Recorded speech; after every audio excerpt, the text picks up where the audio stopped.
दोस्तों, आज हम आपको एक ऐसी कहानी सुनाने जा रहे हैं जो सिर्फ एक चुनाव की नहीं बल्कि एक राष्ट्र के जन्म और उसके लोकतांत्रिक सपनों की कहानी है। ये साल था 1950 का, जब भारत को आजाद हुए कुछ ही बरस हुए थे। देश का नया संविधान बस लागू ही हुआ था और अब बारी थी दुनिया के सबसे बड़े लोकतंत्र की पहली परीक्षा की, यानी भारत के पहले आम चुनाव की। सबके सामने एक बड़ा प्रश्न बस यही था कि एक ऐसा देश जिसने सदियों तक गुलामी झेली थी, क्या वह सचमुच अपने लोगों द्वारा, लोगों के लिए, लोगों की सरकार बना पाएगा? इन सभी सवालों का जवाब बहुत मुश्किल भरा था। तब उस महायज्ञ की जिम्मेदारी भारत के पहले मुख्य चुनाव आयुक्त के रूप में विराजमान एक साधारण से लेकिन मजबूत इच्छा शक्ति वाले व्यक्ति सुकुमार सेन को दी गई। हालांकि भारत के आकार को देखते हुए स्वतंत्र, निष्पक्ष और पारदर्शी तरीके से इतने बड़े पैमाने पर चुनाव कराना कोई आसान काम नहीं था। उनके सामने जो चुनौतियां थी वो पहाड़ तोड़ने से कम नहीं थी। दरअसल उस समय भारत की आबादी लगभग 36 करोड़ थी और 26 जनवरी 1950 को संविधान के लागू होने पर भारत में मतदान करने के लिए उसी उम्र को योग्य माना गया जो तब दुनिया भर में अपनाई जा रही थी, जो कि 21 साल आयु की थी। इस आधार को अपनाए जाने से उस समय भारत में लगभग 17 करोड़ लोग मतदान के लिए योग्य थे। यही लोग राज्यों के लिए 3200 विधायक और लोकसभा के लिए 489 सांसद चुनने वाले थे। इसके साथ ही एक चुनौती ये भी थी कि मतदान का अधिकार हर वर्ग, हर समुदाय को देना था, चाहे वो पुरुष हो या महिला, अमीर हो या गरीब। अब क्योंकि उस वक्त यूरोप के अधिकतर देशों में केवल धनी पुरुष ही वोट देते थे और गरीब व्यक्तियों और महिलाओं को मताधिकार नहीं मिला था, ऐसे में भारत ने यूरोप की प्रणाली न अपनाकर सार्वभौम मताधिकार पर अमल किया, यानी गरीबों और महिलाओं को भी मत का अधिकार दिया गया। लेकिन महिला मतदाताओं का नाम मतदाता सूची में जोड़ना अपने आप में एक कठिन कार्य था। रामचंद्र गुहा अपनी किताब इंडिया आफ्टर गांधी में लिखते हैं कि बहुत सी महिलाओं को अपना नाम बताने में झिझक थी। वो अपने आप को किसी की बेटी या किसी की पत्नी कहलाना ज्यादा पसंद करती थी।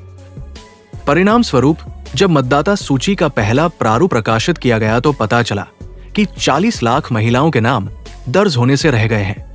असल में हुआ ये कि उन महिलाओं ने नाम फला की बेटी या फला की बीवी के रूप में दर्ज किया गया था।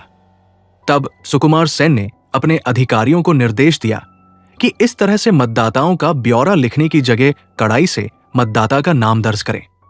चुनाव आयोग के सामने एक बड़ी समस्या ये भी थी कि मतदान देने योग्य लोगों में करीब 85% लोग निरक्षर थे। उन्हें न तो पढ़ना आता था और न ही लिखना। ऐसे में उन लोगों को वोटिंग क्या होती है, कैसे करनी है, ये सब बताना आसान नहीं था। तब इसका तोड़ निकाला गया चुनाव चिन्हों से। आयोग ने हर पार्टी को एक अलग निशान दिया, जैसे कांग्रेस के लिए 2 बैलों की जोड़ी, जनसंघ के लिए दीपक। इसके साथ यह भी फैसला किया गया कि हर एक मतदान केंद्र पर प्रत्येक उम्मीदवार के लिए एक मतपेटी रखी जाएगी और मतपेटी पर उम्मीदवार का नाम और चुनाव चिन्ह अंकित होगा। फिर वोट देने आए प्रत्येक व्यक्ति को एक खाली मतपत्र दिया जाएगा जिसे वो अपने पसंद के उम्मीदवार की मतपेटी में डालेगा। इस काम के लिए लगभग 20 लाख स्टील के बक्सों का इस्तेमाल हुआ। वही मतदाता सूची तैयार करने और उसे संकलित करने के लिए 16,500 लिपिकों को 6 महीने के अनुबंध पर नियुक्त किया गया और सूची की छपाई के लिए 3,80,000 रिम कागज का उपयोग किया गया।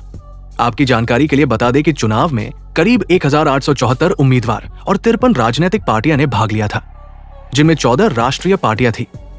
इनमें भारतीय राष्ट्रीय कांग्रेस, भारतीय कम्युनिस्ट पार्टी, सोशलिस्ट पार्टी, किसान मजदूर प्रजा पार्टी और अखिल भारतीय हिंदू महासभा सहित कई पार्टियां शामिल थी। अब बात आई लोगों को मतदान के बारे में समझाने के लिए, तो उसके लिए रेडियो, लाउडस्पीकर, पोस्टर और यहां तक कि नाटक मंडलियों का भी इस्तेमाल किया गया। मतदान की प्रक्रिया समझाने के लिए एक फिल्म भी बनाई गई जिसे 3000 से ज्यादा सिनेमाघरों में मुफ्त दिखाया गया।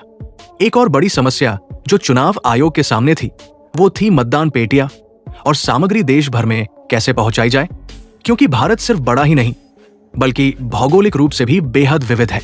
उस वक्त ऊंचे पहाड़, घने जंगल और रेगिस्तान, इन सभी इलाकों तक पहुंचना एक टेढ़ी खीर था। परिवहन और बुनियादी सुविधाओं लगभग न के बराबर थी, लेकिन यहां भी चुनाव आयोग के कर्मचारियों ने असंभव को संभव बनाया। कहीं ऊंटों पर, कहीं हाथियों पर, तो कहीं अपनी पीठ पर सामान लादकर वे दूर दराज के इलाकों तक पहुंचे। उन्होंने लगभग 1,96,000 मतदान केंद्र बनाए। चुनाव आयोग के सामने चुनौती ये भी उभरी कि इतने बड़े पैमाने पर चुनाव कराने के लिए लाखों अधिकारियों और कर्मचारियों की जरूरत थी। उन्हें प्रशिक्षित करना, उनसे सही ढंग से काम करवाना, ये सब एक जटिल प्रक्रिया थी।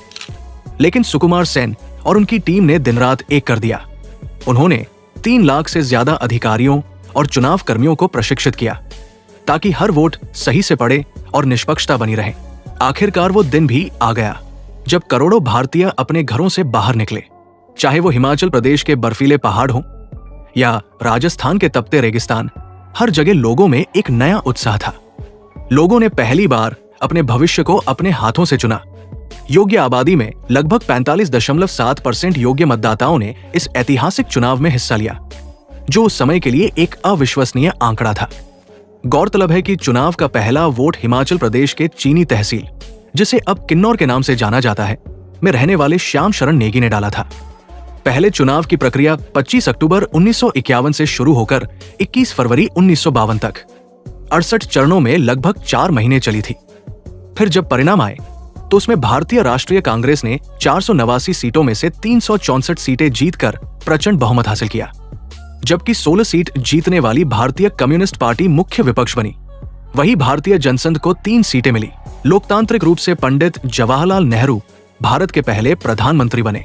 इस तरह ये सिर्फ एक चुनाव नहीं था, ये दुनिया को एक संदेश था कि भारत गरीबी, निरक्षरता और तमाम चुनौतियों के बावजूद लोकतंत्र के मार्ग पर दृढ़ता से चल सकता है।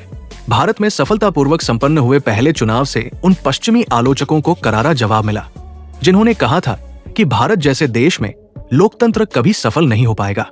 आज जब हम वोट देने से कतराते हैं तो हमें 1951 की वो मेहनत याद रखनी चाहिए, क्योंकि हमारा एक वोट हमारे देश की ताकत है।